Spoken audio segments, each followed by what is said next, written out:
Eu sou Optimus Prime. Estamos aqui.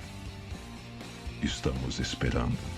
Fala sério, pessoal, é impossível alguém aqui que seja fã de Transformers não se arrepiar com essa cena do Optimus Prime. Transformers, adorado por muitos, é uma das franquias de maior sucesso. Todos os filmes que a gente teve da franquia pegaram ótimas bilheterias. Mas, claro, como toda franquia, ela tem os seus altos e baixos. Só que a verdade é que mesmo depois de vários e vários filmes, a franquia ainda consegue atrair bastante o público e deixar a galera hypada pra ir nos cinemas. Vamos falar aqui, pessoal, vamos dar uma discutida aqui sobre o início de tudo isso. O primeiro filme dos Transformers, pra mim, pessoal, é uma obra-prima. Aquele filme é muito bom. É o auge que a gente teve da franquia. Então vamos dar uma relembrada desse filme, vamos relembrar alguns momentos impactantes e também falar de alguma das cenas desse filme que é sensacional. Só que antes de tudo, antes da gente começar, já quero pedir para vocês se inscreverem aqui no canal, deixarem seu like para que vocês possam me ajudar na distribuição desse vídeo e também do nosso conteúdo para mais pessoas, pessoal. Conto com essa ajuda de vocês. Agora vamos parar de enrolação e já vamos pro vídeo. O filme ele já começa com uma narração muito boa do Optimus Prime, dublada, né, pelo nosso queridíssimo Guilherme Briggs,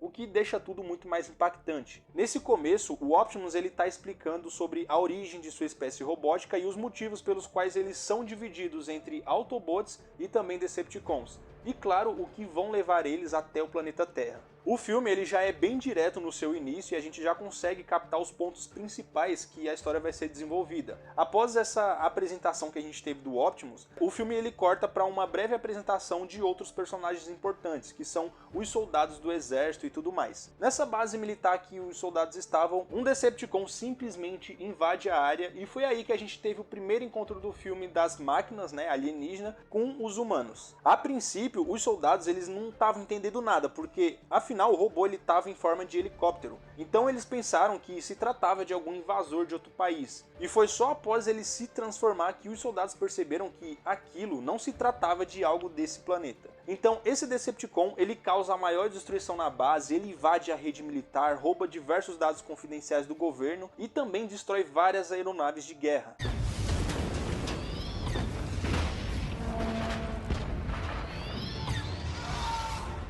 Em paralelo a tudo isso, o filme já corta para a apresentação do protagonista do filme, que é o Sam Witwicky. Ah, esse cara é sensacional. Ele tá lá na escola fazendo uma apresentação sobre a sua árvore genealógica e falando sobre o seu tataravô. Na sua apresentação, a gente já percebe algo muito suspeito, porque ele diz que seu tataravô ficou louco após um encontro com um tal de homem de gelo gigante e começou a fazer alguns símbolos estranhos. Nessa cena, pessoal, a gente percebe também que o Sam, ele é aquele nerdão da sala que é zoado pela galera. Só que um detalhe engraçado aqui é que o Sam, ele usa essa apresentação sobre a sua árvore genealógica para penhorar os objetos do seu tataravô. Afinal, ele precisa de grana para poder comprar o seu primeiro carro. Então ele começa a tentar vender os objetos do seu tataravô no meio da sala de aula, falando até mesmo as formas de pagamento que ele aceita. Tem aqui o quadrante, que custa 80 pratas, fazemos qualquer negócio. E avisem seus pais, tá no eBay. Eu aceito PayPal, pagamento em dinheiro, cheque pré-datado. A bússola é um ótimo presente para dar no dia dos... Pessoal, essa cena é muito boa. Eu rachei o bico quando eu vi ela. Então depois disso, ele vai com seu pai para a concessionária da Porsche? Não, ele vai para a concessionária do tio Bob B de carros usados. E lá acaba acontecendo algo muito estranho. Enquanto o dono da concessionária tá lá apresentando para os seus carros que ele tem, ele encontra um carro que ele nunca tinha visto. O carro era o famoso Camaro amarelo que se popularizou aqui no Brasil por conta daquele filme, tenho certeza. O Sam ele acaba gostando bastante desse carro, só que o valor que o tio Bob B pede no carro era um valor que o pai do Sam não estava disposto a pagar, porque ele só queria dar $2.000 e o Sam tinha que dar $2.000, ele não queria pagar mais do que isso. E é aí que a gente percebe que aquele carro que apareceu misteriosamente se tratava de mais um robô alienígena. Isso porque após ele ser recusado por conta do valor que foi pedido nele, o carro, que na verdade se tratava de um robô, ele emite um pulso eletromagnético e estoura o vidro de todos os outros carros da concessionária. Esse é o meu preferido, vem direto do Alabama. Então, mediante essa situação, né, só resta ele como opção. Então, claro, o tio Bob B se viu forçado a vender o carro misterioso a um valor bem mais baixo, porque só restou ele para vender. 4 mil! Nisso aí a gente já percebe que o robô, ele fez por onde ficar perto do Sam. Ele queria ser levado pelo Sam como se ele tivesse algo que esse robô queria. O filme vai avançando e vai desenvolvendo mais o personagem do Sam, mostrando algumas situações que é até engraçada, como a festa que teve no lago, que ele foi lá com seu amigo e começou a subir na árvore, e ali também ele começou a se aproximar também mais da Micaela, né, que depois se tornaria sua namorada. E aí as coisas vão indo, vão se desenvolvendo, até que a gente tem o que, pra mim, pessoal, foi um dos melhores confrontos que a gente teve, assim, dos soldados contra um Decepticon. Os sobreviventes do ataque que teve na base do exército, que eu falei lá no começo do filme, eles estavam pelo deserto, né, vagando pelo deserto, quando eles foram atacados por um Decepticon que tinha um formato semelhante a de um escorpião. Naquele confronto, eles usaram todo o seu armamento que restaram para tentar conter aquela ameaça. Porém, todos os seus esforços, eles pareciam inúteis. O bicho, ele parecia ser indestrutível. Até que um dos soldados principais, que é o Lennox, ele conseguiu contato com a Força Aérea depois de se estressar com o atendente que estava oferecendo um pacote no meio de uma guerra, pessoal. Meu Deus do céu, haja O paciência. senhor já ouviu falar do nosso pacote para serviços internacionais? Não, eu não quero pacote nenhum! Então o governo, vendo aquela situação e que havia sobreviventes, imediatamente foram enviados caças e vários armamentos pesados para ajudarem os soldados naquele conflito. Liberando plataforma Bravo, o inimigo não é identificado. Autenticando Tango Whisky, hora 0300 Zulu. E depois de muitos esforços, explosões, mísseis atingindo o Decepticon, ele ainda não tinha morrido, porém ele conseguiu fugir por debaixo da areia todo despedaçado. Mais adiante, o Sam estava dentro da sua casa na maior tranquilidade do mundo quando o seu carro ele simplesmente sai no meio da noite sozinho. A princípio, o Sam pensou que ele havia sido roubado, mas quando ele foi perseguir o carro de bicicleta, ele vê que o carro ele se transforma num robô gigante. E naquilo ali ele já fica apavorado, ele grava uma mensagem de despedida para os seus pais, como se ele fosse por uns policiais, mas no dia seguinte o carro volta para casa dele. E o Sam simplesmente fica apavorado, pensando que o carro, que na verdade é o Bumblebee, tá perseguindo ele, e na verdade tava mesmo, né? Porque o Bumblebee voltou para proteger o Sam porque tinha um Decepticon procurando por ele. Mas o Sam, ele não fazia ideia disso, então ele começou a fugir do carro com a bicicleta da mãe dele. Só que o Sam, ele só foi perceber que o seu carro tava tentando proteger ele quando ele acabou dando de cara com esse Decepticon que tava procurando por ele. O Sam, ele vai correndo desesperado até o carro da polícia, que na verdade é esse Decepticon disfarçado, pensando que ele pode ajudar o Sam de alguma maneira. Afinal, né, ele tava disfarçado de policial. Mas o carro, ele também acaba se transformando e o Sam já não tá entendendo mais nada do que tá acontecendo. Tudo ali parecia robô, parecia que não tinha nada real. É um pesadelo. Ah, meu Deus! O Decepticon ele vai em direção ao Sam pedindo algumas informações que ele não tá conseguindo compreender, até que então chega o Bumblebee e salva o Sam daquela ameaça. A partir daí a gente tem uma baita perseguição de carro que ficou muito boa, e uma luta muito boa também entre o Bumblebee e esse Decepticon que, né, tava disfarçado de policial. E o Sam, no meio desse conflito, ele perdeu as calças para um robozinho pequeno e ainda teve que ser resgatado pela Micaela.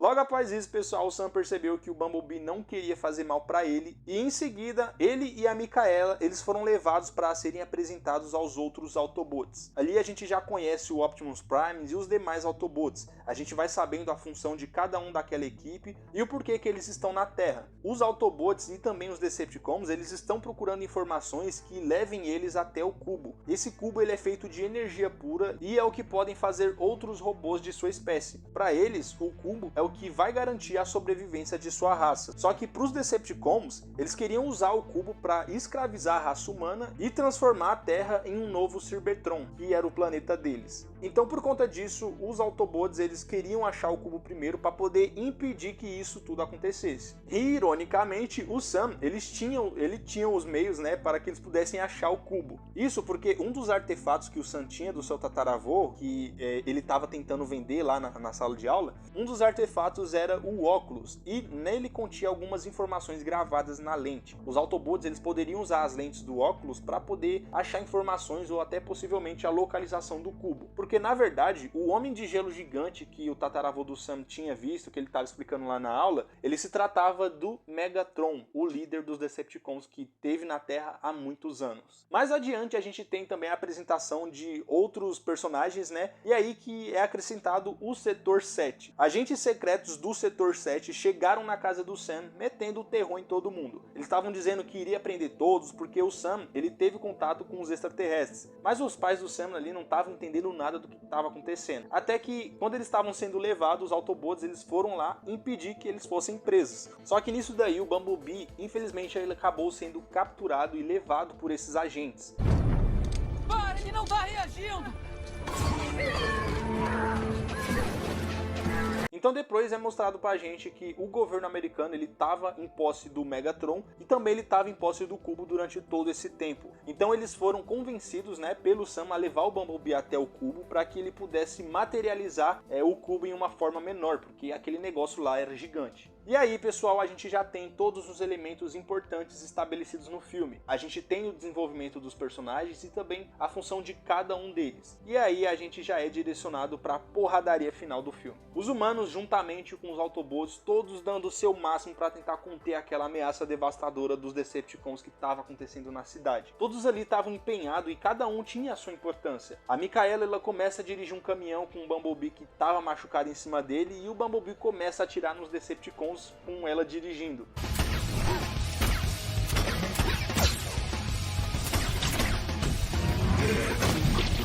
O Sam ele começa a correr com o cubo para afastar do Megatron, enquanto o Optimus tenta deter ele na porrada.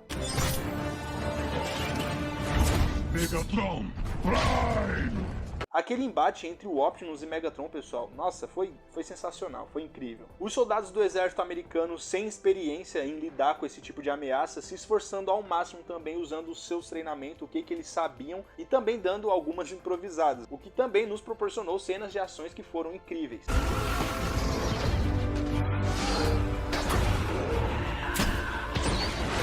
Além também, pessoal, dos próprios Autobots contra os Decepticons. E aí foi mais porradaria, mais explosões, lutas muito boas, muito legais mesmo. Só que no meio de tudo isso acabou também tendo uma parte muito triste, que foi quando um dos Autobots acabou sendo morto pelo Megatron durante o confronto. Ao final de tudo isso, a luta ela acaba quando o Sam sobrecarrega e derrota o Megatron com uma energia fragmentada do cubo no seu peito. E é claro, pessoal, não podia faltar aqui também aquele final épico ao som de Linkin Park, onde o Optimus ele tá enviando uma mensagem no espaço recrutando novos Autobots. E aí se encerra esse primeiro filme grandioso dos Transformers, deixando as portas abertas para uma continuação, porque essa primeira jornada era só o começo.